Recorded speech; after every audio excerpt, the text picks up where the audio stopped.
어르신 오늘은 절대 나가면 안 됩니다. 제발 집에 계시오. 당신이 누군데 날 집어낸 거야? 제발 비켜주세요. 내 인생에서 가장 중요한 날이야. 다시 나가려 하자 그는 팔을 뻗어 길을 막았다. 이쯤 되니 이상한 사람이 아니라 무서운 사람이었다. 처음 보는 사람이 남의 집 앞에서 이 정도까지 하는 이유가 뭔데? 그래서 말했다. 이러면 신고합니다. 그런데 그 말에도 그는 한 발짝도 물러서지 않았다. 오히려 더 가까이 다가와 다시 앞을 막았다. 그 순간 머릿속에 한 생각밖에 없었다. 이 사람 내가 가면 정말 큰일 나는 걸 알고 있는 건가? 저는 71살이 된 지금도 그날 새벽의 일이 생생합니다. 그날 아침이 제 인생의 마지막 기회라고 믿었거든요. 새벽 5시 알람이 울렸습니다. 평소보다 2시간이나 일찍 일어난 시간이었지요. 손이 떨렸습니다. 가슴이 두근거렸어요. 오늘만큼은 절대 늦으면 안 된다는 생각뿐이었습니다. 세면대 앞에 섰습니다. 거울에 비친 제 얼굴은 70을 넘긴 노인의 것이었지만 눈만큼은 이상하게 빛나고 있었어요. 오늘이 마지막 기회야. 중얼거리며 찬물로 얼굴을 씻었습니다. 옷장에서 가장 멀쩡한 정장을 꺼냈습니다. 몇 년 만에 입어보는 옷이었지요. 소매를 끼우고 단추를 채우고 넥타이를 맸습니다.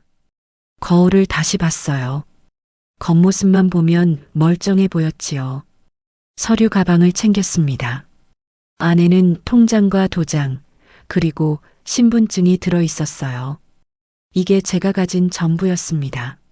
아니, 이게 제 남은 인생의 전부였지요. 현관문을 열었습니다. 밖은 아직 어두웠어요. 가로등 불빛만 희미하게 골목을 비추고 있었습니다. 차가운 새벽 공기가 폐를 파고들었지요. 대문을 나서려는 순간이었습니다. 안 됩니다. 갑자기 누군가 제 앞을 가로막았습니다. 덩치가 큰 남자였어요. 얼굴이 익숙했습니다. 동네 버스를 모는 기사였지요. 뭡니까? 저는 당황해서 물었습니다. 그는 대답하지 않았어요. 그냥 제 앞을 막고 서 있을 뿐이었습니다. 비켜주십시오. 급한 일이 있어서요. 제가 옆으로 비켜서려 했습니다. 그도 따라 움직였어요. 막아섰습니다.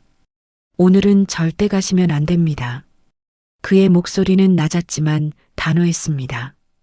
저는 화가 치밀어 올랐어요. 당신이 뭔데 나를 막는 겁니까? 소리를 질렀습니다. 그는 입을 다물었어요. 그저 꿋꿋하게 제 앞을 막고 서 있을 뿐이었습니다. 옆집 대문이 열렸습니다. 아주머니가 고개를 내밀었어요. 아니, 새벽부터 무슨 일이세요? 아니요, 아무것도 아닙니다. 저는 황급히 대답했습니다. 창피했어요. 70 넘은 노인이 길거리에서 소리를 지르는 꼴이라니요. 비켜요. 다시 한번 말했습니다. 그는 움직이지 않았어요. 아니, 오히려 한 발 더 다가왔습니다. 눈빛이 섬뜩했어요. 저를 노려보고 있었습니다. 제발 오늘만은 집에 계십시오. 그의 목소리에 협박이 섞여 있었습니다. 아니, 그렇게 느껴졌어요. 저는 두려웠습니다. 이 사람이 미쳤나? 생각이 들었어요. 동네에서 본 적은 있지만 말을 나눈 적은 없었거든요. 갑자기 새벽에 나타나 길을 막다니요. 내가 어디를 가든 당신이 상관할 바 아닙니다. 제가 그를 밀쳤습니다. 그는 비틀거렸지만 다시 제 앞을 막아섰어요. 팔로 저를 제지했습니다. 힘이 셌어요. 놓으시오. 이러면 경찰 부릅니다. 소리쳤습니다. 그는 개의치 않았어요. 시간이 흘러갔습니다. 버스 시간이 다가왔습니다. 초조했어요. 가슴이 터질 것 같았습니다. 당신 때문에 내 인생이 끝나는 겁니다. 비켜요. 목이 쉬도록 소리쳤습니다. 골목에 메아리가 울렸어요. 불이 켜지는 집들이 늘어났습니다. 사람들이 창문을 열고 내다봤지요. 저 사람 뭐야? 노인 괴롭히는 거 아니야? 수군거리는 소리가 들렸습니다. 하지만 아무도 나서지 않았어요. 새벽이었으니까요. 하지만 그 남자는 끝끝내 비키지 않았습니다. 그저 제 앞을 막고 서서 고개를 저을 뿐이었어요. 안 됩니다. 절대로 안 됩니다. 저는 무너졌습니다. 힘이 빠졌어요. 주저앉고 싶었습니다. 왜 이러는 겁니까? 울먹이며 물었습니다. 그는 대답하지 않았어요. 그저 입술을 깨물고 서 있을 뿐이었지요. 결국 버스 시간을 놓쳤습니다. 택시를 부를 수도 없었어요. 그 남자가 계속 제 앞을 막고 있었으니까요. 당신 때문에 내 인생이 끝났어요. 중얼거렸습니다. 눈물이 났어요. 그날 새벽 저는 결국 집 밖으로 나가지 못했습니다. 71살 노인이 한 남자에게 막혀 인생 최후의 기회를 놓쳐버린 날이었지요. 그 남자는 스토커였을까요? 미친 사람이었을까요? 저는 알 수 없었습니다. 그때만 해도 저는 몰랐습니다. 정말로 몰랐습니다. 그가 왜 그랬는지, 그가 대체 무엇으로부터 저를 지키려 했는지를요. 그날 아침 동네는 온통 그 이야기로 들썩였습니다.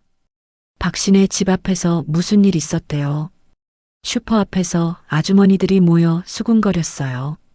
저는 그 앞을 지나가다가 걸음을 멈췄습니다. 새벽에 버스 기사가 막 소리 지르고 난리였대요. 아니, 박 씨가 소리 지른 거 아니에요. 어쨌든 둘이 싸웠다잖아요. 이상한 사람 같더라. 그 버스 기사. 귀가 따가웠습니다. 창피했어요. 평생 조용히 살았던 제가 동네 소문의 주인공이 되다니요. 요즘 그런 사람들 조심해야 해요. 스토커일 수도 있잖아요. 맞아요. 경찰에 신고해야지. 집으로 돌아오는 길이었습니다. 발걸음이 무겁게 느껴졌어요. 대문을 열자마자 주저앉고 싶었습니다. 거실 소파에 앉았습니다. 창밖을 봤어요. 해가 떠올랐습니다. 평범한 아침이었지요. 하지만 제게는 모든 것이 무너진 아침이었습니다. 휴대전화가 울렸습니다. 모르는 번호였어요. 받지 않았습니다. 다시 울렸어요. 또 받지 않았습니다. 세 번째 울렸을 때 할 수 없이 받았습니다. 여보세요. 박정호 씨 맞으십니까? 낯선 남자 목소리였습니다. 네, 그런데요. 오늘 아침 행사에 참석하기로 하셨는데 왜 안 오셨습니까? 투자 설명회 담당자였습니다. 가슴이 철렁 내려앉았어요.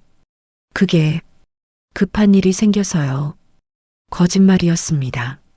하지만 진실을 말할 수도 없었지요.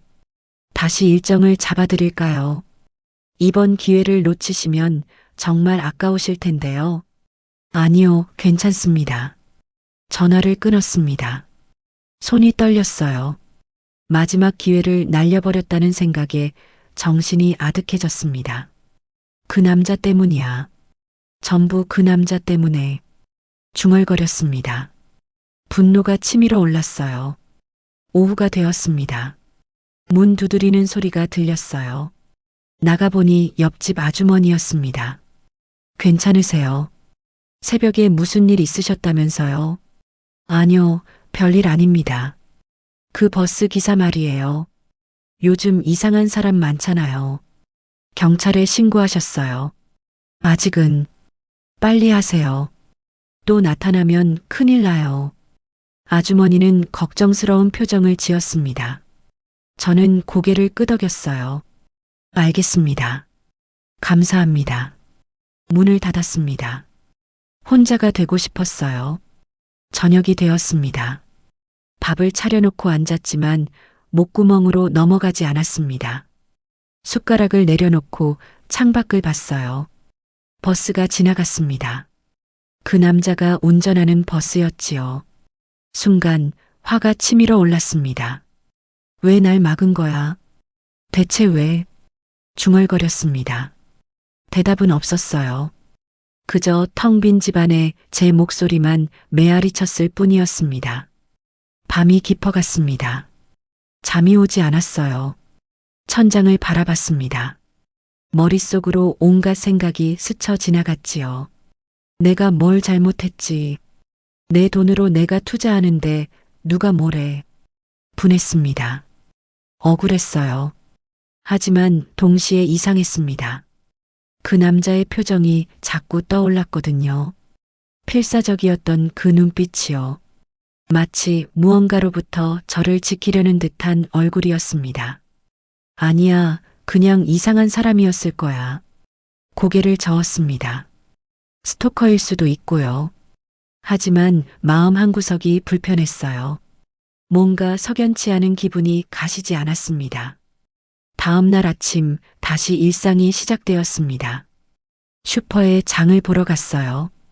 사람들이 수군거리는 소리가 들렸습니다. 박 씨 요즘 이상해. 무슨 일 있는 거 아니야? 혼자 사니까 외로운가 봐.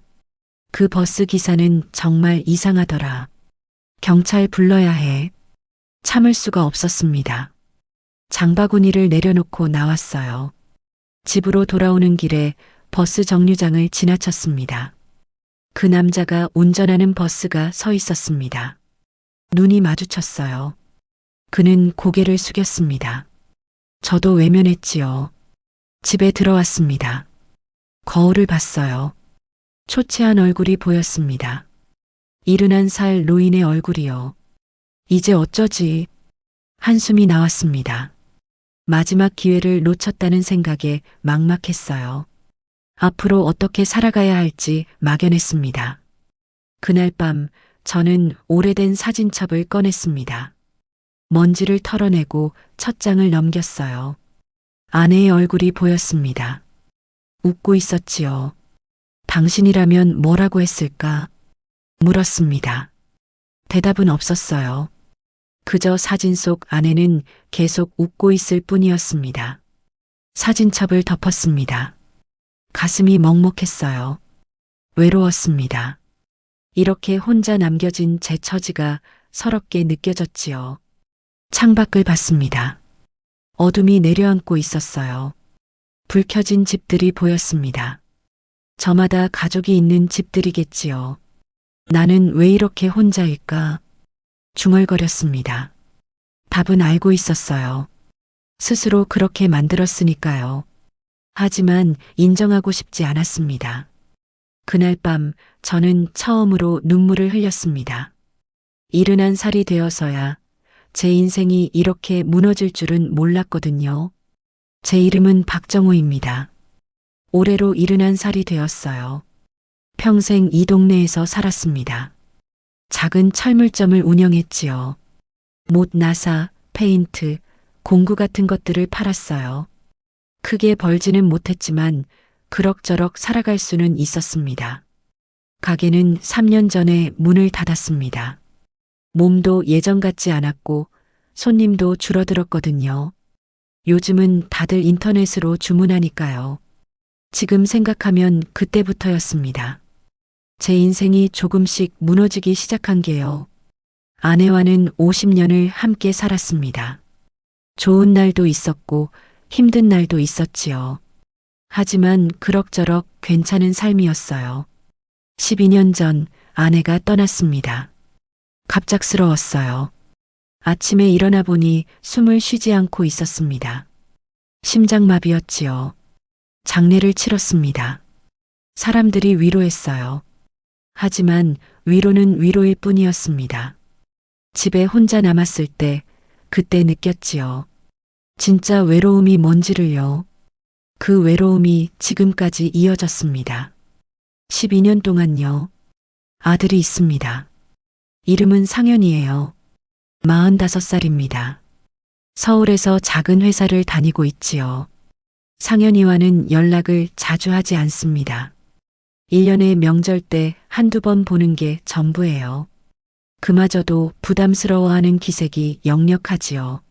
아버지, 건강 조심하세요. 떠날 때마다 하는 말입니다. 그게 전부예요. 더 이상 할 말이 없는 사이가 된 거지요. 제 잘못입니다. 상현이가 어렸을 때 저는 바빴어요. 가게 일에 쫓기다 보니 아이를 돌볼 시간이 없었습니다. 공부하라는 말만 했지요. 공부 안 하면 나처럼 고생한다. 그게 제가 해줄 수 있는 전부였습니다. 아들은 그렇게 자랐어요. 저와는 거리를 둔 채로요. 그래서 지금 이 처지가 된 겁니다. 혼자 남은 거지요. 아내가 살아있을 때는 그나마 괜찮았습니다. 아내가 중간에서 다리를 놓아줬거든요.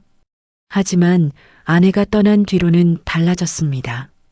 상현이와 저 사이에 다리가 끊어진 거지요. 집은 낡았습니다. 30년 된 단독주택이에요.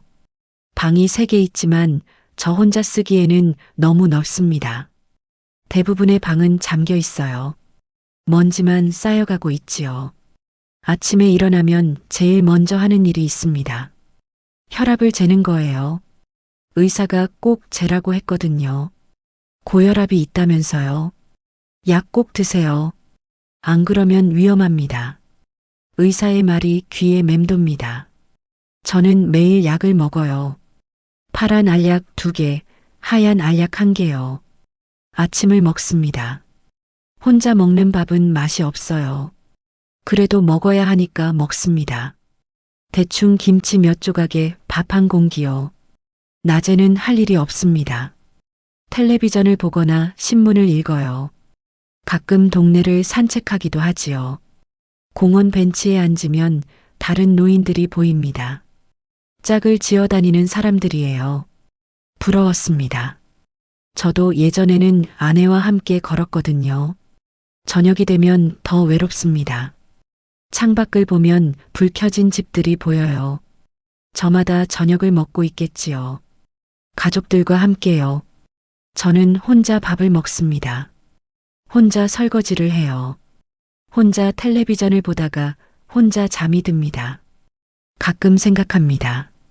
이렇게 사는 게 무슨 의미가 있을까 하고요. 하루하루가 똑같아요. 아무 변화도 없습니다. 돈도 문제였습니다. 가게를 정리할 때 받은 돈이 조금 있었어요. 연금도 나오고요. 하지만 충분하지 않았습니다. 병원비가 만만치 않았거든요. 약값도 그렇고요. 집 수리할 것도 많았습니다. 이대로 가다가는 얼마 못 가 바닥날 게 뻔했어요. 그래서 그 광고를 보게 된 겁니다. 운명처럼요. 어떻게든 해야 하는데 매일 밤 고민했습니다. 상현이에게 손을 벌릴 수는 없었어요. 자식에게 짐이 되고 싶지 않았거든요. 그러던 어느 날 우연히 광고를 봤습니다. 신문에 작게 실린 광고였어요. 노후 생활자금 마련, 안전한 투자로 평생 보장. 솔깃했습니다. 전화번호가 적혀 있었어요. 망설였지만 결국 전화를 걸었습니다. 여보세요. 광고 보고 전화했습니다. 친절한 목소리가 들렸어요. 상담을 받았습니다. 설명회에 참석하면 자세히 알려준다고 했지요. 언제 하는데요? 이번 주 토요일입니다. 새벽 버스로 오셔야 해요. 새벽이요. 네, 장소가 좀 멀거든요. 하지만 왕복 교통비 다 지원해 드립니다. 망설였습니다. 하지만 선택의 여지가 없었어요. 이게 마지막 기회 같았거든요. 알겠습니다. 참석하겠습니다. 전화를 끊고 한숨을 쉬었습니다. 불안했어요. 하지만 동시에 희망도 생겼습니다. 이번만 잘 되면 걱정 없이 살 수 있어. 스스로를 다독였습니다. 그렇게 믿고 싶었거든요. 그날 밤 잠이 오지 않았습니다. 천장을 보며 생각했어요. 아내라면 뭐라고 했을까요? 당신 너무 무리하지 마. 아내의 목소리가 들리는 것 같았습니다. 하지만 흔들리지 않으려 했어요. 이미 결정한 일이었으니까요. 토요일이 다가왔습니다. 가슴이 두근거렸어요. 이번이 제 인생의 마지막 기회라고 믿었습니다. 71살. 너무 늦은 나이일까요? 아니, 늦지 않았어요. 아직 살아야 할 날들이 남아 있었으니까요. 그렇게 저는 그날을 맞이했습니다. 제 인생이 완전히 바뀌게 될 그날을요. 아내를 떠나보낸 게 12년 전입니다. 하지만 어제 일처럼 생생해요. 그날도 평범한 아침이었습니다. 가게에 나가려고 일어났지요. 아내는 아직 자고 있었어요. 여보, 일어나. 아침 먹어야지. 흔들었습니다. 대답이 없었어요. 이상했습니다. 평소 같으면 벌써 일어났을 시간이었거든요. 여보. 다시 불렀습니다. 여전히 대답이 없었어요. 손을 잡았습니다. 차가웠지요. 그제야 알았습니다. 아내가 떠났다는 걸요. 여보, 일어나. 제발. 소리를 질렀습니다. 흔들었어요. 하지만 아내는 눈을 뜨지 않았습니다. 영영 눈을 감은 채였지요. 구급차를 불렀습니다. 병원으로 갔어요. 의사가 고개를 저었습니다. 심장마비입니다. 잠든 채로 돌아가셨어요. 고통은 없으셨을 겁니다. 위로가 되지 않았습니다. 고통이 없었든 있었든 아내는 떠나버렸으니까요. 그때부터 제 인생에서 빛이 사라졌습니다. 아내가 곧 빛이었거든요. 장례를 치렀습니다. 사람들이 왔어요. 조문객들이 줄을 이었습니다. 고개를 숙였지요. 삼가 고인의 명복을 빕니다. 똑같은 말을 수없이 들었습니다. 고개를 숙이고 답했어요. 감사합니다. 기계처럼 반복했습니다. 진짜 제 목소리 같지 않았어요. 상현이가 왔습니다. 얼굴이 창백했어요. 눈이 충혈되어 있었지요. 아버지, 말끝을 흐렸습니다. 저는 아들의 어깨를 잡았어요. 괜찮다. 어머니는 편히 가셨어. 거짓말이었습니다. 괜찮을 리 없었거든요. 하지만 아들 앞에서 무너질 수는 없었습니다. 장례를 마치고 집으로 돌아왔습니다. 상현이도 함께 왔어요. 며칠 머물겠다고 했지요. 아버지, 제가 여기 있을게요. 아니다. 너는 일해야지. 회사 일도 있고. 하지만 괜찮다. 아버지는 혼자서도 잘 살 수 있어. 상현이를 보냈습니다. 혼자 남고 싶었거든요. 슬픔을 혼자 감당하고 싶었어요. 문을 닫았습니다. 텅 빈 집이었어요. 거실에 섰습니다. 아내의 채취가 아직 남아있는 것 같았지요. 부엌으로 갔습니다. 아내가 쓰던 앞치마가 걸려 있었어요. 손을 뻗었습니다. 만졌지요. 여보, 목이 메었습니다. 눈물이 났어요. 주저앉았습니다. 그렇게 한참을 울었지요. 그 뒤로 일상이 무너졌습니다. 가게에 나가도 집중이 안 됐어요. 손님이 와도 제대로 응대하지 못했습니다. 사장님, 괜찮으세요? 단골 손님이 걱정스럽게 물었어요. 네, 괜찮습니다. 대답했지만 괜찮지 않았습니다. 아무것도 괜찮지 않았어요. 밤에 집에 돌아오면 더 힘들었습니다. 혼자 저녁을 먹어야 했거든요. 아내가 차려준 밥상이 그리웠습니다. 맛없어도 먹어. 건강해야지. 아내가 늘 하던 말이었어요. 이제는 그 말을 들을 수 없었습니다. 잠자리도 고통이었습니다. 옆자리가 비어 있었거든요. 50년 동안 아내가 누워있던 자리요. 손을 뻗었습니다. 허공을 쓸었어요. 아무것도 없었지요. 왜 나를 혼자 두고 갔어? 중얼거렸습니다. 대답은 없었어요. 어둠만이 저를 감쌌을 뿐이었습니다. 상현이와의 관계도 멀어졌습니다. 명절에 한 번씩 오긴 했어요. 하지만 어색했지요. 아버지, 건강하세요. 응, 괜찮아. 그게 전부였습니다. 더 할 말이 없었어요. 아니, 할 말이 있어도 하지 못했습니다. 상현아, 요즘 어떻게 지내니? 물었습니다. 아들은 짧게 대답했어요. 그냥 일하고 살죠. 회사는 괜찮고, 네, 그럭저럭요. 더 이상 대화가 이어지지 않았습니다. 침묵이 흘렀어요. 무거운 침묵이었지요. 아들이 떠날 때 저는 현관까지 따라 나갔습니다. 조심해서 가거라. 네, 아버지도 건강 챙기세요. 등을 돌렸습니다. 멀어지는 뒷모습을 봤어요. 가슴이 아팠습니다. 상현아, 부르고 싶었습니다. 하지만 입이 떨어지지 않았어요. 그냥 서서 바라봤을 뿐이었습니다. 아내가 있었다면 달랐을 겁니다. 아내가 중간에서 이야기를 이어갔을 거예요. 아들과 저를 연결해줬겠지요. 하지만 아내는 없었습니다. 저와 아들 사이에는 침묵만 남았어요. 가끔 생각합니다. 제가 더 좋은 아버지였다면 어땠을까 하고요. 아들이 어렸을 때 더 많이 안아줬다면, 더 많이 놀아줬다면요. 하지만 후회해도 소용없었습니다. 이미 지나간 일이었으니까요. 그래서 지금 이 처지가 된 겁니다. 혼자 남은 거지요. 사진첩을 꺼냈습니다. 먼지를 털어내고 펼쳤어요. 가족 사진들이 나왔습니다. 어린 상현이가 웃고 있었어요. 아내도 웃고 있었지요. 저도 웃고 있었습니다. 행복했던 시절이었어요. 그때로 돌아갈 수 있다면 중얼거렸습니다. 하지만 불가능했지요. 시간은 되돌릴 수 없었으니까요. 사진첩을 덮었습니다. 가슴이 먹먹했어요. 잃어버린 것들이 너무 많았습니다. 아내도 아들과의 관계도 행복했던 시절도요. 이제 남은 건 나뿐이야. 혼잣말을 했습니다. 맞는 말이었어요.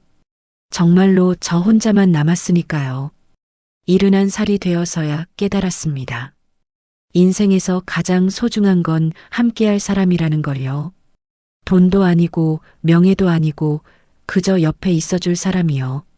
하지만 깨달았을 때는 이미 늦었습니다. 사람들은 모두 떠나버렸거든요. 창밖을 봤습니다. 비가 내리고 있었어요. 빗소리가 창문을 두드렸습니다. 외로운 소리였지요. 여보, 보고 싶어. 중얼거렸습니다. 아내의 얼굴이 떠올랐어요. 웃고 있는 얼굴이었지요. 그날 밤 저는 오래 울었습니다. 71살 노인이 혼자 집에서 소리 없이 울었어요. 아무도 모르게요. 투자 설명의 이야기를 처음 들은 건 한 달 전이었습니다. 단골 이발소에 갔었어요. 머리를 자르는 동안 주인 아저씨가 말을 걸었지요. 요즘 어떻게 지내세요? 그냥 그렇지요. 뭐? 돈 벌 일 없으세요? 갑작스러운 질문이었습니다. 대답하지 못했어요. 제 친구가 하나 있는데요. 노후 자금 투자하는 거 알아봤대요. 괜찮다던데. 귀가 번쩍 뜨였습니다. 어떤 건데요? 자세한 건 설명해 가야 안다는데 안전하고 수익도 괜찮대요. 그게 정말일까요? 제 친구가 직접 했는데 좋다고 하더라고요. 관심 있으시면 연락처 드릴게요. 망설였습니다. 하지만 궁금했어요. 그럼 한번 알아볼게요. 연락처를 받았습니다. 집에 돌아와서 한참을 고민했지요. 전화를 걸까 말까요? 사귈 수도 있어. 스스로에게 말했습니다. 하지만 다른 생각도 들었어요. 진짜일 수도 있잖아. 지금 나한테 선택지가 뭐가 있어. 결국 전화를 걸었습니다. 젊은 여자 목소리가 들렸어요. 네, 미래설계연구소입니다. 저 투자 설명회에 대해 들었는데요. 아, 네. 어르신, 나이가 어떻게 되세요? 71살입니다. 아, 딱 좋으세요. 우리 프로그램은 시니어 분들을 위한 거거든요. 기분이 좋았습니다. 환대받는 기분이었어요. 설명회는 언제 하나요? 이번 주 토요일입니다. 장소가 좀 멀긴 한데요. 무료로 버스 제공해드려요. 얼마나 멀어요? 차로 2시간 정도요. 새벽에 출발해야 해요. 새벽에요. 네, 아침 일찍 시작해서 점심 먹고 오는 일정이에요. 식사도 제공됩니다. 그럼 참석하려면 뭘 준비해야 하나요? 신분증이랑 통장 사본만 있으면 돼요. 당일 계약하시면 특별 혜택도 드립니다. 통장 사본이요. 네, 자금 입금용으로요. 걱정 마세요. 안전합니다. 전화를 끊고 생각에 잠겼습니다.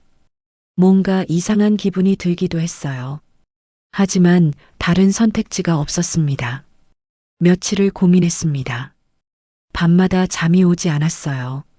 천장을 보며 계산했지요. 지금 가진 돈으로는 5년도 못 버텨. 병원비 나가고 집 수리하고 나면 암담했습니다. 무언가 해야 했어요. 이대로는 안 됐습니다. 나는 왜 이 지경이 됐을까? 중얼거렸습니다. 자책이 밀려왔어요. 철물점을 더 크게 키웠어야 했나? 아니면 다른 사업을 했어야 했나? 아내가 살아있을 때 더 잘해줄 걸 그랬나? 후회가 밀물처럼 들어왔습니다. 숨이 막혔어요. 이제 와서 후회해봤자 뭐하나. 이미 늦었는데. 비웃음이 나왔습니다. 제 자신이 한심했어요. 결국 결심했습니다. 다시 전화를 걸었어요. 참석하겠습니다. 아, 좋으세요. 이름이랑 연락처 주시면 등록해 드릴게요. 정보를 알려줬습니다. 끊기 전에 여자가 한마디 더 했어요. 어르신, 후회 안 하실 거예요. 많은 분들이 만족하셨거든요. 그랬으면 좋겠네요. 전화를 끊었습니다. 가슴이 두근거렸어요. 불안하기도 하고 기대도 됐습니다. 토요일이 다가왔습니다. 준비를 시작했어요. 통장과 신분증을 챙겼습니다. 도장도 넣었지요. 이게 내 전부야. 가방을 보며 중얼거렸습니다. 평생 모은 돈이 이 통장에 들어 있었어요. 금요일 밤 잠이 오지 않았습니다. 내일이면 제 인생이 바뀔 거라고 생각했거든요. 좋은 쪽으로요. 이번만 잘 되면 상현이한테도 부담 안 주고 살 수 있어. 스스로를 다독였습니다. 긍정적으로 생각하려 애썼어요. 새벽 4시에 일어났습니다. 알람이 울리기도 전이었어요. 긴장돼서 잠을 못 잤지요. 씻고 옷을 입었습니다. 가장 깔끔한 정장을 골랐어요. 인상이 중요하다고 생각했거든요. 거울을 봤습니다. 이른한 살 노인이 보였어요. 주름진 얼굴에 희끗한 머리카락이요. 하지만 눈만큼은 살아 있었습니다. 할 수 있어. 스스로에게 말했습니다. 용기를 내려 했어요.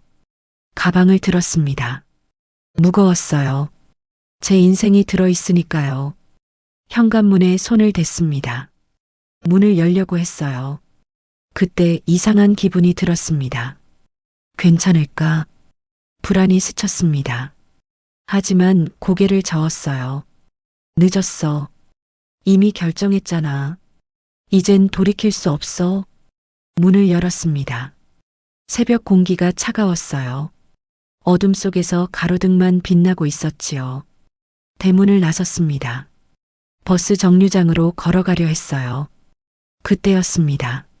누군가 제 앞을 가로막았습니다. 버스 기사였어요. 동네에서 자주 보던 얼굴이었지요. 안 됩니다. 그가 말했습니다. 단호했어요. 그 순간 제 인생이 완전히 달라졌습니다. 제가 알지 못하는 방식으로요. 그날 새벽 저는 마지막 기회를 잡으려 했습니다. 하지만 누군가 그것을 막았어요. 왜인지는 알 수 없었지요. 이른한 살에 제가 할 수 있는 건 아무것도 없었습니다. 그저 막막할 뿐이었어요. 이제 어떡하지? 중얼거렸습니다. 대답은 없었어요. 어둠만이 저를 감쌌을 뿐이었습니다. 그날 이후 제 삶은 엉망이 되었습니다. 동네 사람들이 수군거렸어요. 슈퍼에 가도 은행에 가도 어디를 가든 시선이 느껴졌지요. 박 씨 요즘 이상해. 버스 기사랑 무슨 일 있었대. 나이 들어서 정신이.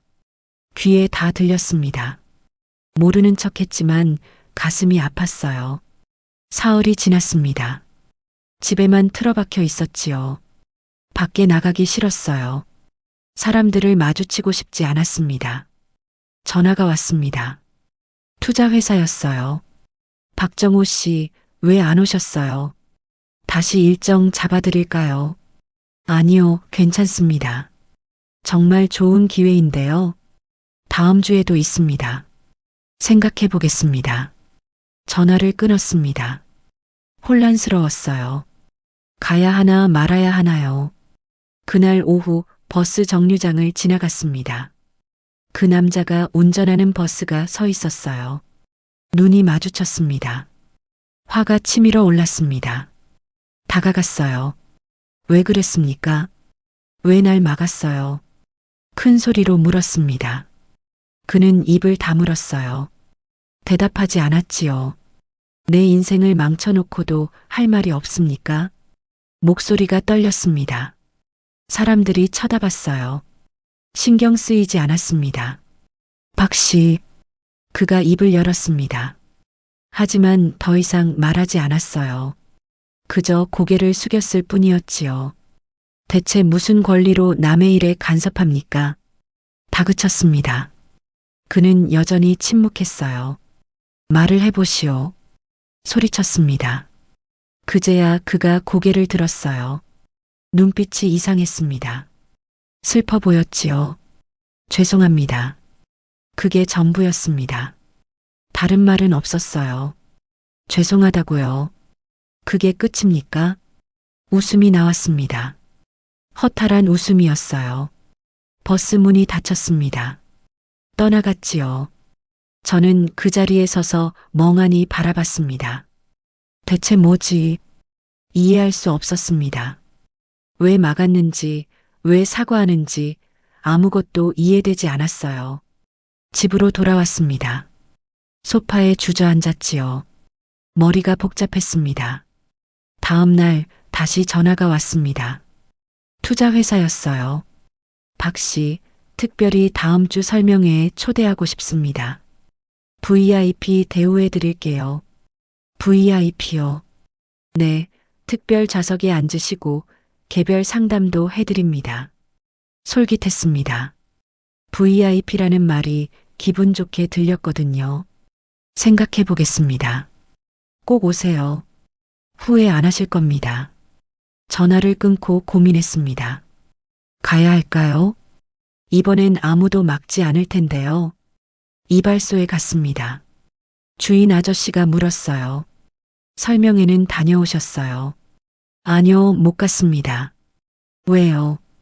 좋은 기회라던데. 누가 막았어요? 누가요? 버스 기사요. 동네 사람. 주인 아저씨가 고개를 갸우뚱했습니다. 이상하네요. 왜 막았대요? 저도 모릅니다. 혹시 그 사람이 알고 있는 게 있는 거 아닐까요?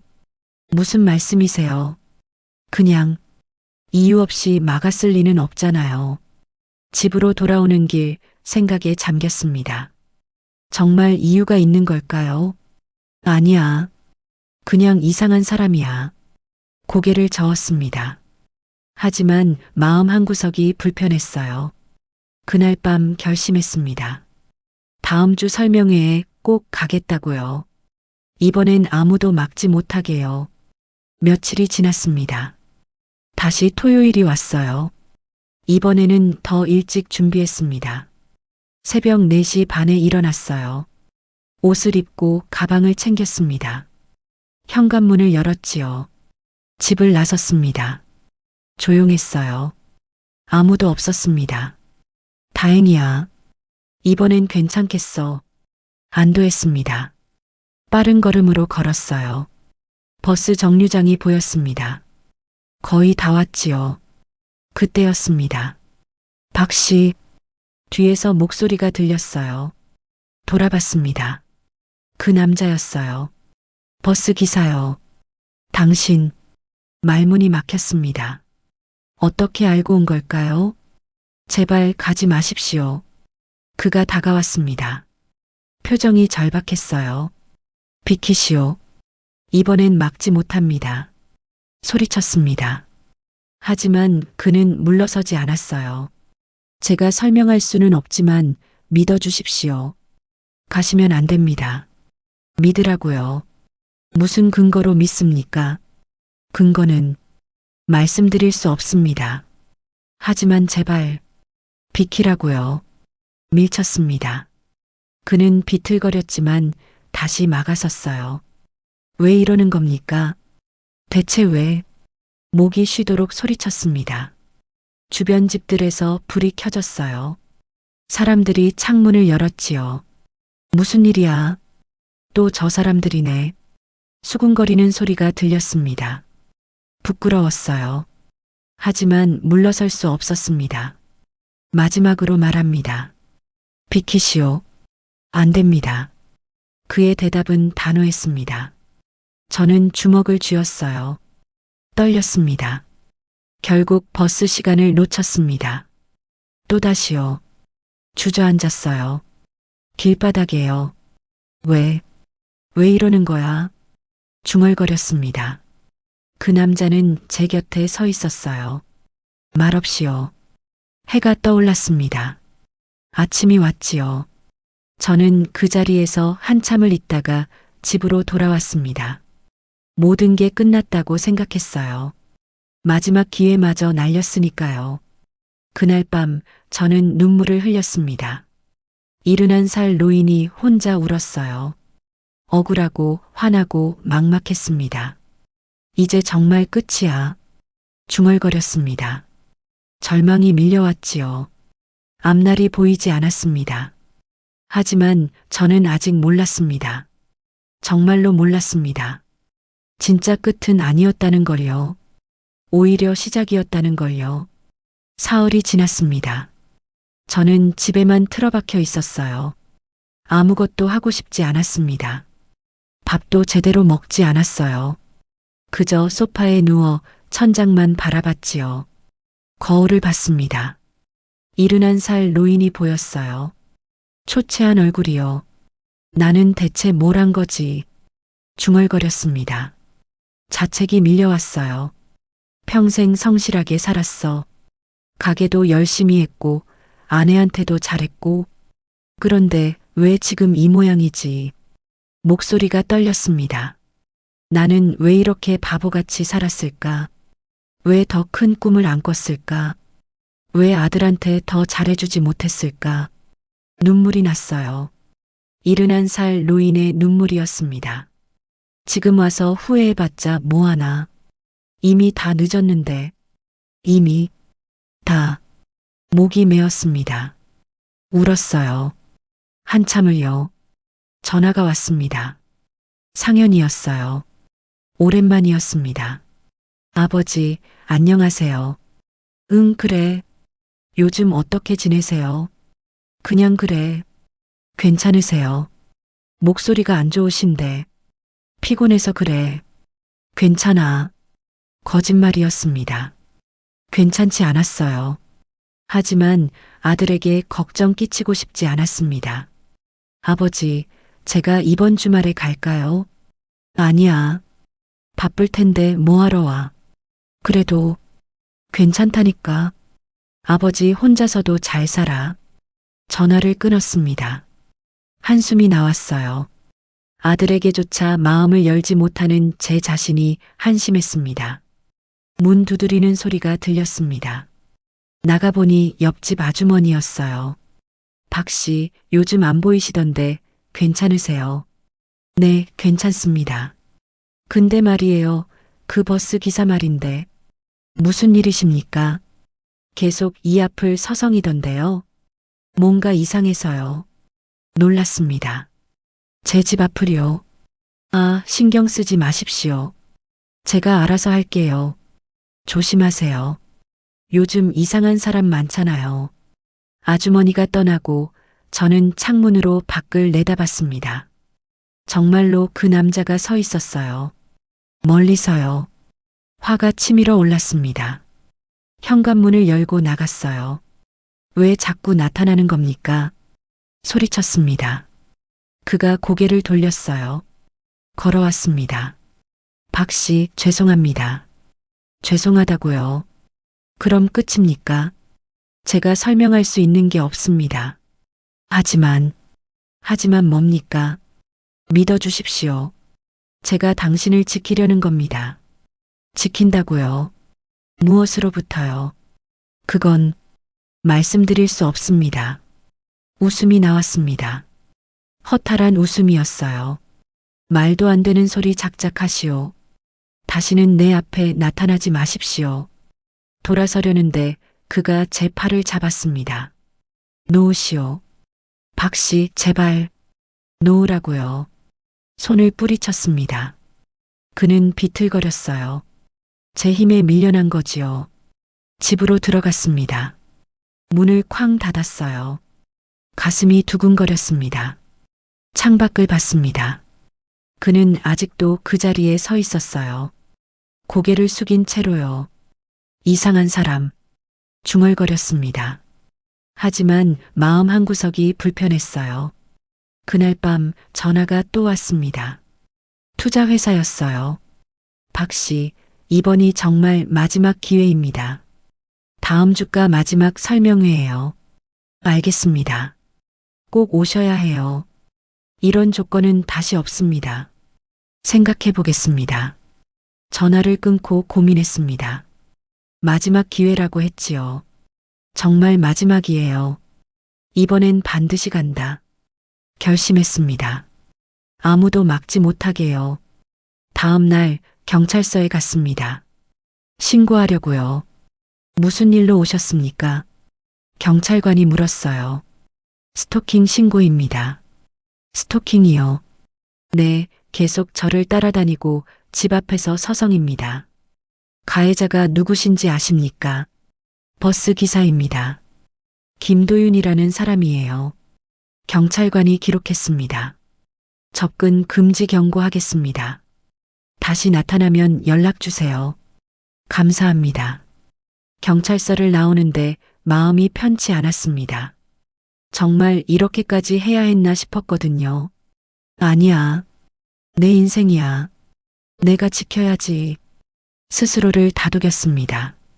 사흘 뒤 다시 토요일이 왔습니다. 세 번째 기회였어요. 이번에는 완벽하게 준비했습니다. 새벽 4시에 일어났어요. 조용히 집을 나섰지요. 골목을 빠져나갔습니다. 아무도 없었어요. 다행이었습니다. 버스 정류장으로 향했습니다. 가슴이 두근거렸어요. 이번엔 성공할 거라고 믿었습니다. 정류장이 보였습니다. 거의 다 왔어요. 그때였습니다. 박 씨, 익숙한 목소리였습니다. 몸이 굳었어요. 돌아봤습니다. 그 남자였습니다. 또다시요. 당신, 말문이 막혔습니다. 어떻게 또 알았을까요? 제발 가지 마십시오. 그가 다가왔습니다. 눈빛이 절박했어요. 경찰에 신고했습니다. 이러면 잡혀갑니다. 소리쳤습니다. 그는 고개를 끄덕였어요. 알고 있습니다. 그래도 막아야 합니다. 왜? 대체 왜 이러는 겁니까? 설명할 수 없습니다. 하지만 오늘만은 절대 가시면 안 됩니다. 이유도 말 못하면서 날 막는 겁니까? 죄송합니다. 하지만 됐습니다. 이번엔 경찰을 부르겠습니다. 전화를 꺼냈습니다. 112를 눌렀어요. 여보세요, 신고합니다. 스토킹? 전화를 하는 사이 그 남자가 제 앞을 막아섰습니다. 버스 정류장으로 가는 길을요. 비키시오. 안 됩니다. 경찰이 옵니다. 비키지 않으면 정말 상관없습니다. 그의 얼굴에서 각오가 보였습니다. 자신이 잡혀가더라도 저를 막겠다는 각오요. 경찰차가 왔습니다. 경찰관 2명이 내렸어요. 신고하신 분이십니까? 네, 저 사람입니다. 저 사람이 저를 계속... 알겠습니다. 경찰관들이 그 남자에게 다가갔습니다. 하지만 그는 움직이지 않았어요. 제 앞을 막고 서 있을 뿐이었지요. 김도윤 씨, 경고 받으셨죠? 왜 또 이러십니까? 죄송합니다. 하지만 오늘만은 따라오셔야겠습니다. 경찰관이 그의 팔을 잡았습니다. 그제야 그는 고개를 숙였어요. 경찰차에 타는 그를 봤습니다. 창문 너머로 저를 바라봤어요. 눈빛이 슬펐습니다. 제발 가지 마십시오. 입모양으로 말하는 게 보였습니다. 경찰차가 떠났지요. 저는 그 자리에 서서 한참을 멍하니 있었습니다. 이제 갈 수 있어. 중얼거렸습니다. 하지만 발이 떨어지지 않았어요. 왜인지 모르게 가슴 한구석이 무거웠습니다. 경찰차가 사라지고 저는 버스 정류장에 섰습니다. 드디어 혼자였어요. 아무도 막지 않았습니다. 갈 수 있었지요. 버스가 왔습니다. 문이 열렸어요. 올라탔습니다. 어디 가십니까? 기사가 물었습니다. 외곽 터미널까지요. 네. 요금을 냈습니다. 뒷자리에 앉았어요. 창밖을 봤습니다. 버스가 출발했습니다. 집들이 멀어졌지요. 동네를 벗어났습니다. 드디어 가는구나. 안도했습니다. 하지만 이상하게 마음이 편치 않았어요. 그 남자의 얼굴이 자꾸 떠올랐습니다. 경찰차에 타면서 마지막으로 보여준 눈빛이요. 절박했고 슬펐습니다. 왜 그랬을까?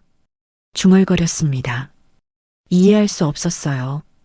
버스가 달렸습니다. 30분쯤 지났을까요? 갑자기 차가 서더니 기사가 말했습니다.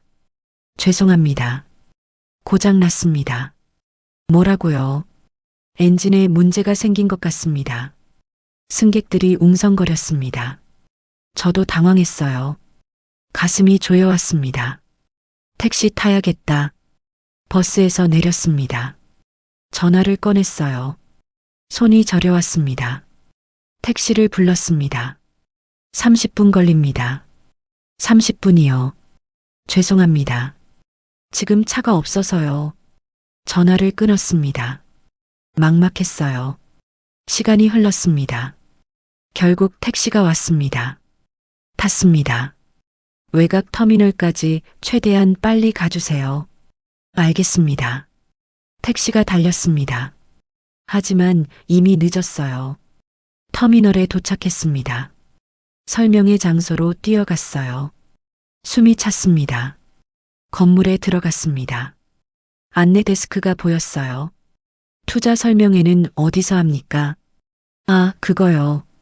이미 끝났는데요. 끝났다고요. 네, 1시간 전에 끝났습니다. 머리가 하얘졌습니다. 다음은 언제 있습니까? 다음요. 없습니다.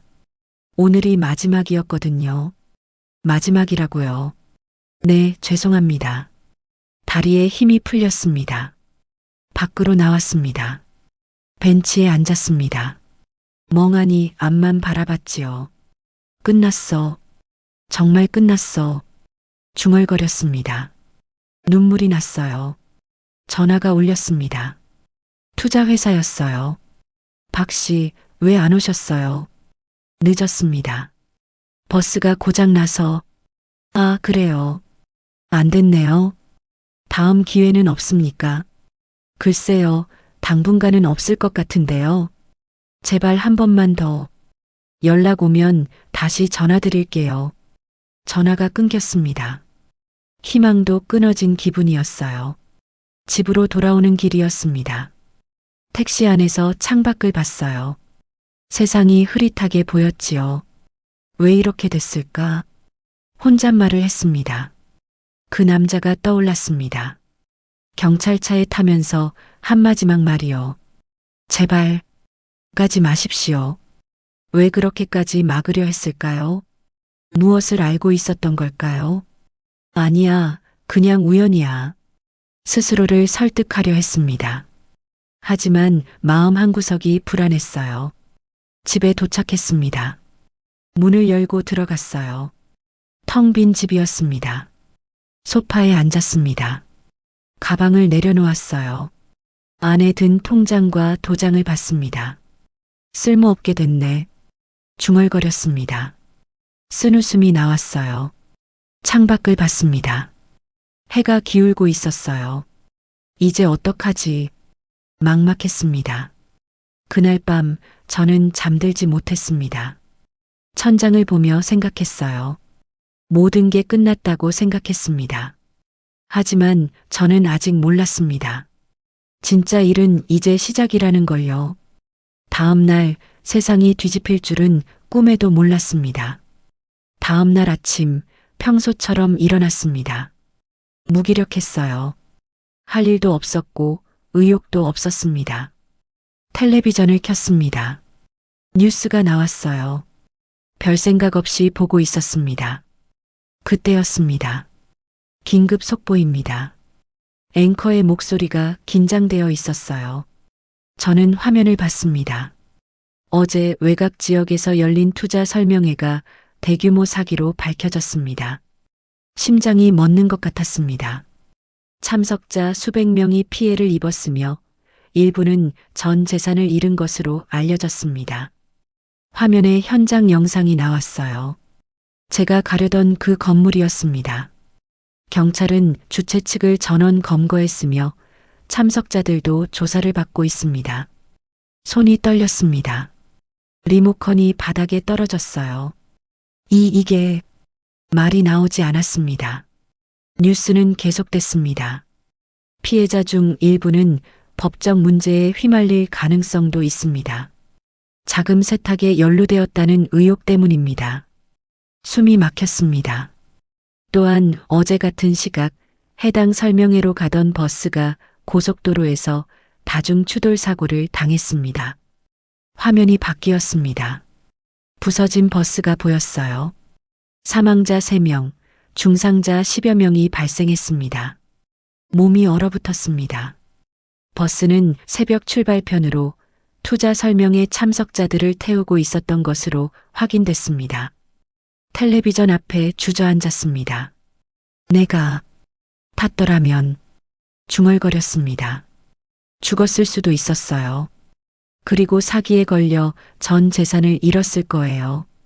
법적 문제까지 생겼겠지요. 왜 이런 일이? 정신이 혼미했습니다. 전화가 울렸습니다. 모르는 번호였어요. 받았습니다. 여보세요. 박정호 씨십니까? 네, 그런데요. 경찰입니다. 혹시 어제 외곽 투자 설명회 참석 예정이셨습니까? 가슴이 철렁 내려앉았습니다. 예정이었지만 못 갔습니다.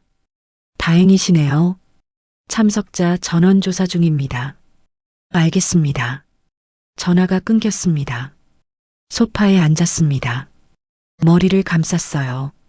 내가 갔더라면 상상만 해도 끔찍했습니다. 그때 문득 떠올랐습니다. 그 남자가요.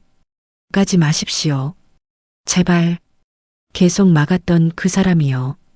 김도윤이요. 설마 알고 있었던 건가? 심장이 뛰었습니다. 전화를 꺼냈습니다. 경찰서에 전화했어요. 어제 김도윤이라는 사람이 거기 계신가요? 김도윤 씨요. 잠시만요. 잠시 후 대답이 왔습니다. 보석으로 나가셨습니다.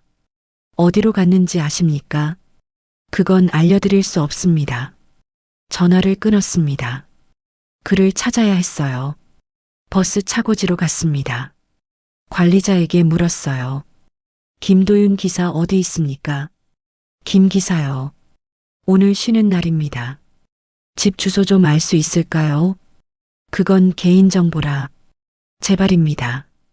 급한 일이에요. 관리자가 망설이다가 메모지에 뭔가 적었습니다. 여기 가보세요. 감사합니다. 주소를 들고 택시를 탔습니다. 낡은 빌라였습니다. 3층으로 올라갔어요. 호수를 확인하고 문을 두드렸습니다. 누구세요? 안에서 목소리가 들렸습니다. 김도윤이었어요. 저 박정호입니다. 잠시 침묵이 흘렀습니다. 문이 열렸어요. 그가 서 있었습니다. 얼굴이 피곤해 보였어요. 박 씨, 들어가도 되겠습니까? 그는 고개를 끄덕였습니다. 집은 좁았습니다. 단칸방이었어요. 앉으십시오. 그가 말했습니다. 저는 의자에 앉았어요. 그도 맞은편에 앉았습니다. 침묵이 흘렀습니다. 뉴스 봤습니다. 제가 먼저 입을 열었습니다. 그래서 오셨군요. 알고 계셨습니까? 그는 고개를 끄덕였습니다. 어떻게 말씀드릴 수 있는 게 많지 않습니다. 하지만 그가 말을 멈췄습니다. 제 부친이 그의 목소리가 떨렸습니다. 똑같은 일로 돌아가셨습니다. 가슴이 철렁 내려앉았습니다. 그날 오후 저는 그의 이야기를 들었습니다. 그리고 모든 것이 달라졌지요. 김도윤은 커피를 내왔습니다. 손이 떨리고 있었어요. 천천히 말씀하십시오. 제가 먼저 말했습니다. 그는 고개를 끄덕였어요. 제 아버지는 6년 전에 돌아가셨습니다. 그의 목소리가 낮았습니다. 어떻게? 투자 사기였습니다. 박 씨가 가려던 것과 똑같은 수법이었어요. 가슴이 내려앉았습니다. 아버지는 평생 모은 돈을 다 잃으셨습니다. 집까지 담보로 잡혔지요. 그가 잠시 말을 멈췄습니다. 눈이 붉어졌어요. 법적 문제도 생겼습니다. 자금 세탁에 연루됐다는 혐의였어요. 아버지는 아무것도 모르셨는데. 그래서, 네. 결국 극단적 선택을 하셨습니다. 침묵이 흘렀습니다. 무겁고 고통스러운 침묵이었어요. 죄송합니다. 제가 말했습니다. 그는 고개를 저었어요. 박 씨 잘못이 아닙니다. 그런데 어떻게 제가 가려는 걸 아셨습니까? 우연이었습니다. 한 달 전쯤 버스를 운전하다가 그 광고를 봤어요. 미래설계연구소 설명회라는. 그의 표정이 굳어졌습니다. 그 이름을 보는 순간 알았습니다. 아버지를 죽인 그 조직이라는 걸요. 같은 조직이었습니까? 이름만 바꿨을 뿐이에요. 수법은 똑같습니다. 분노가 느껴졌습니다. 그래서 박 씨가 버스에서 통화하시는 걸 들었을 때 막아야겠다고 생각했습니다. 제 통화를 죄송합니다. 엿들으려던 건 아니었어요. 버스 안에서 자연스럽게 들렸습니다. 고개를 끄덕였습니다. 왜 설명하지 않으셨습니까? 그랬으면 증거가 없었습니다. 6년 전 일이고 조직은 이름을 바꿨고 제가 뭐라고 말해도 믿으실 것 같지 않았어요. 맞는 말이었습니다. 게다가 박 씨는 이미 결심하신 상태였잖아요. 말로는 막을 수 없을 것 같았습니다. 그래서 그렇게 강하게, 네, 죄송합니다. 다른 방법이 없었어요. 그가 고개를 숙였습니다. 경찰에 신고도 당하고 박 씨한테 미움도 받고 그래도 막아야 했습니다. 왜 그렇게까지? 아버지를 못 구했으니까요. 그의 목소리가 떨렸습니다. 저는 그때 젊었습니다. 아버지가 이상한 투자를 한다는 걸 알았어요. 말렸습니다. 하지만 충분하지 않았어요. 그건 당신 잘못이 아닙니다. 아니에요. 제가 더 강하게 말렸어야 했어요. 후회가 느껴졌습니다. 그래서 이번에는 달라야 한다고 생각했습니다. 박 씨를 어떻게든 막아야 한다고요. 눈물이 났습니다. 죄송합니다. 제가 몰라서. 괜찮습니다. 화내실만 했어요. 아니요, 괜찮지 않습니다. 제가 고개를 저었습니다. 당신이 목숨 걸고 저를 지켜준 건데 저는 경찰에 신고까지 했으니 이해합니다. 버스 고장도 그건 제가 한 게 아닙니다. 그가 말했습니다. 진짜 우연이었어요. 하지만 그 우연이 박 씨를 구한 거죠. 그 버스? 사고 난 거요. 네. 제가 평소 몰던 버스였습니다. 그날은 다른 기사가 몰았어요. 제가 대신 근무를 바꿨거든요. 왜요? 박 씨를 막으려고요. 새벽에 집 앞에 가려면 제가 쉬어야 했으니까요. 할 말을 잃었습니다. 그 기사분은 괜찮습니까? 중상입니다. 하지만 살아계세요. 다행이네요. 네. 침묵이 흘렀습니다. 창밖을 봤어요. 제가 갔더라면 생각하지 마십시오. 아니요, 생각해야 합니다. 목이 메었습니다. 제가 너무 어리석었습니다. 손으로 얼굴을 가렸습니다.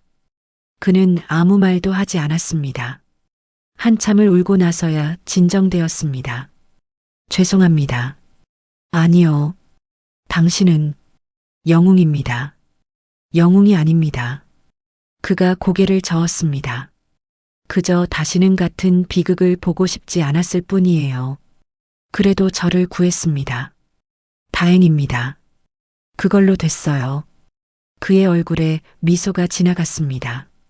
이제 어떻게 해야 할까요? 제가 물었습니다. 살아가시면 됩니다. 그냥 살아계시면 돼요. 그게 쉽지 않을 것 같은데요. 어렵습니다. 하지만 그래도 살아야 해요. 고개를 끄덕였습니다. 해가 졌습니다. 그의 집을 나왔어요. 돌아서기 전에 말했습니다. 감사합니다. 정말로요. 천만에요. 언젠가 은혜를 갚겠습니다. 그냥 잘 사시면 그게 은혜 갚는 겁니다. 집으로 돌아오는 길 마음이 복잡했습니다. 하지만 한 가지는 확실했어요. 저는 혼자가 아니었습니다. 그날 밤 처음으로 편히 잠들었습니다. 다음 날 아침 눈을 떴습니다. 평소와 다른 기분이었어요. 무겁지 않았습니다. 오히려 가벼웠지요. 창밖을 봤습니다. 해가 밝게 떠 있었어요. 거실로 나왔습니다. 소파에 앉았어요. 내가 살아있구나. 중얼거렸습니다. 실감이 났어요. 전화가 울렸습니다. 상현이었어요. 아버지, 뉴스 보셨어요? 무슨 뉴스? 투자 사기 사건이요. 외곽에서 있었던. 아, 그거. 맞다. 아버지 혹시 거기 관련 안 되셨죠? 순간 말이 막혔습니다. 아버지, 상현아. 목소리가 떨렸습니다. 아버지, 설마. 거기 가려고 했었다. 전화기 너머로 침묵이 흘렀습니다. 뭐라고요? 가려고 했었어. 하지만 못 갔다. 아버지, 왜 그런 데를? 돈이 필요했어? 혼자 살기가 막막해서. 그럼 저한테 말씀하시지. 상현이의 목소리가 높아졌습니다. 너한테 짐이 되고 싶지 않았어. 짐이라니요. 아버진 제 아버지잖아요. 전화기 너머로 흐느끼는 소리가 들렸습니다. 상현아, 아버지가 거기 가셨으면, 사고라도 나셨으면, 말을 잇지 못했습니다. 저도 눈물이 났습니다. 미안하다, 아들. 이번 주말에 갈게요. 꼭요. 그래, 기다릴게. 전화를 끊었습니다. 하지만 이상하게 마음이 따뜻했습니다. 아들이 저를 걱정하고 있었어요. 문 두드리는 소리가 들렸습니다. 나가봤어요. 옆집 아주머니였습니다. 박 씨, 뉴스 봤어요? 네, 봤습니다. 정말 무서운 세상이에요. 그러게요. 근데 박 씨는 괜찮으시죠? 망설였습니다. 사실은 갈 뻔했습니다. 네. 아주머니의 눈이 커졌어요. 하지만 못 갔어요. 누군가 막아줘서요. 누가요? 버스 기사요. 김도윤이라고. 아, 그 사람. 저번에 이상하다고 했던. 네. 그 사람이 저를 구한 겁니다. 아주머니가 입을 다물지 못했습니다. 그럼 그 사람이 알고 있었다는 거예요. 네. 자기 아버지가 똑같은 사기에 당하셨대요. 세상에. 저는 그 사람한테 화만 냈어요. 그건 몰라서 그러셨잖아요. 그래도 부끄럽습니다. 아주머니가 제 손을 잡았습니다. 다행이에요, 박 씨. 정말 다행이에요. 네, 정말 다행입니다. 아주머니가 돌아가고 저는 집안을 둘러봤습니다. 12년 동안 혼자 살았던 이 집이요. 하지만 오늘은 달라 보였습니다. 저녁에 전화가 또 왔습니다. 이발소 주인이었어요.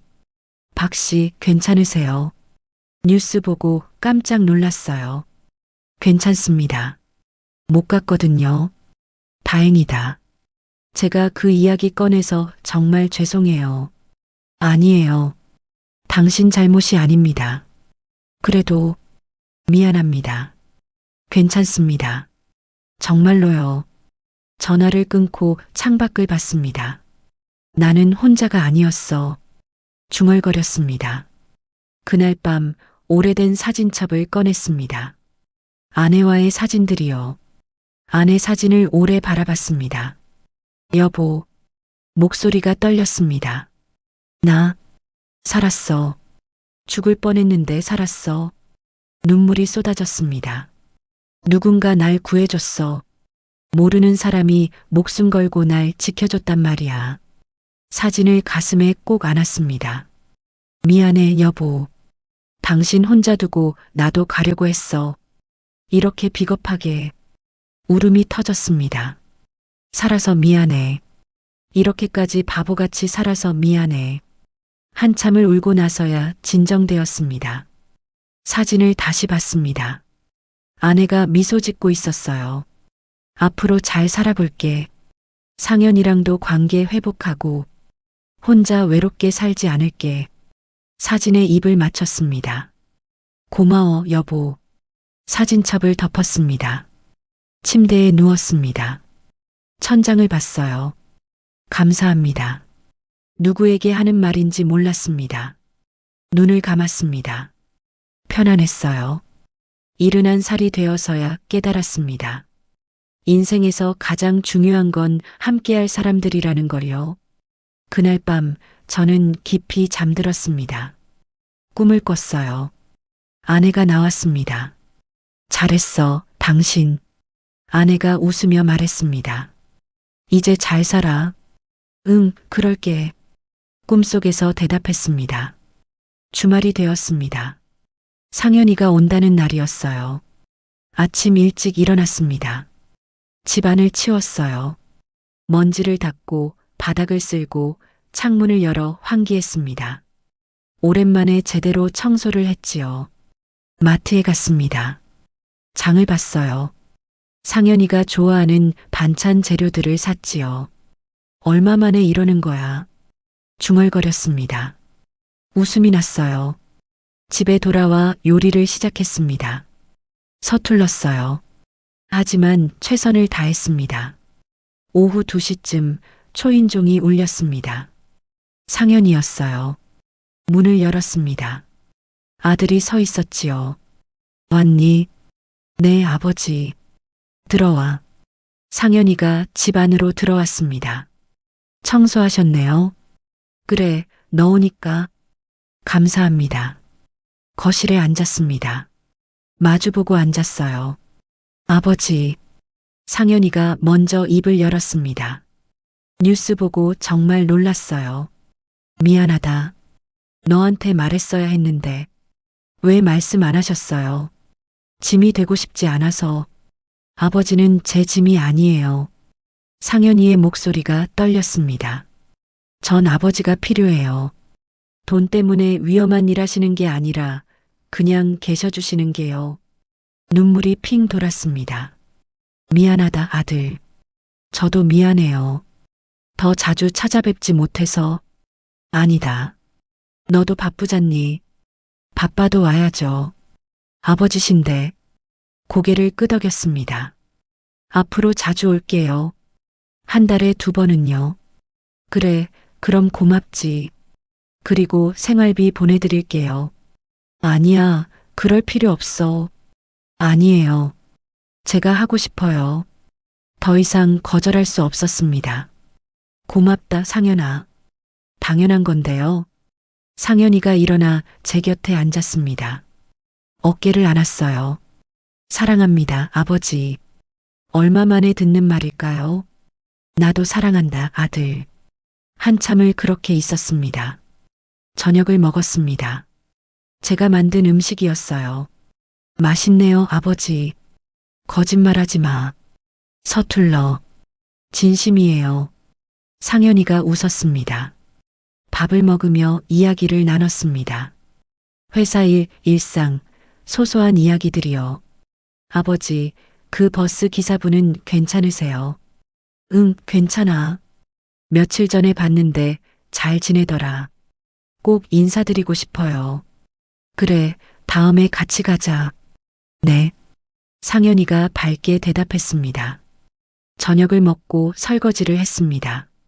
상현이가 도왔어요. 아버지, 오늘 자고 갈게요. 그래. 좋지. 네, 오랜만에 아버지 집에서 자고 싶어요. 오래된 방을 열었습니다. 상현이의 방이었어요. 청소를 했습니다. 상현이가 도왔습니다. 여기 제 책들이 아직 있네요. 상현이가 책장을 보며 말했습니다. 그래, 버리지 않았어. 감사합니다. 책을 꺼내 펼쳤어요. 밤이 깊어갔습니다. 상현이를 방에 재우고 저는 제 방으로 갔어요. 침대에 누웠습니다. 오랜만이네. 중얼거렸습니다. 아들이 옆방에서 자는 게요. 따뜻했습니다. 다음 날 아침 함께 아침을 먹었습니다. 아버지, 오늘 그 버스 기사분 뵈러 갈까요? 좋지. 가자. 김도윤의 집으로 갔습니다. 상현이와 함께요. 문을 두드렸어요. 도윤이 나왔습니다. 박 씨, 제 아들입니다. 인사시키려고 왔어요. 상현이가 고개를 숙였습니다. 안녕하세요. 박상현입니다. 아, 네. 김도윤입니다. 제 아버지 구해주셔서 감사합니다. 상현이가 깊이 절을 했어요. 아니에요. 당연한 일을. 저희 집에 식사하러 오세요. 제가 대접하고 싶습니다. 아니, 괜찮습니다. 제발 와주세요. 도윤이 망설이다가 고개를 끄덕였습니다. 그럼 감사히 가겠습니다. 저녁에 도윤이 왔습니다. 상현이가 준비한 식사를 함께 했어요. 셋이서 밥을 먹었습니다. 이야기를 나눴지요. 웃음도 나왔어요. 이상하죠? 얼마 전까지 서로 으르렁거렸는데 제가 말했습니다. 모두 웃었어요. 인연이 있었나 봅니다. 도윤이 말했습니다. 좋은 인연이요. 제가 답했지요. 그날 밤 상현이가 떠났습니다. 혼자 남았지만 외롭지 않았습니다. 창밖을 봤습니다. 별이 빛나고 있었어요. 여보, 보고 있어. 나 이제 괜찮아. 하늘을 보며 말했습니다. 이른한 살, 새로운 시작이었습니다. 몇 달이 지났습니다. 아침에 일어나 창문을 열었어요. 신선한 공기가 들어왔습니다. 세면대 앞에 섰습니다. 거울을 봤어요. 이른한 살 노인이 보였습니다. 하지만 예전과 달랐지요. 눈빛이 살아있었어요. 간단하게 아침을 먹었습니다. 혼자 먹는 밥이었지만 쓸쓸하지 않았습니다. 전화가 울렸어요.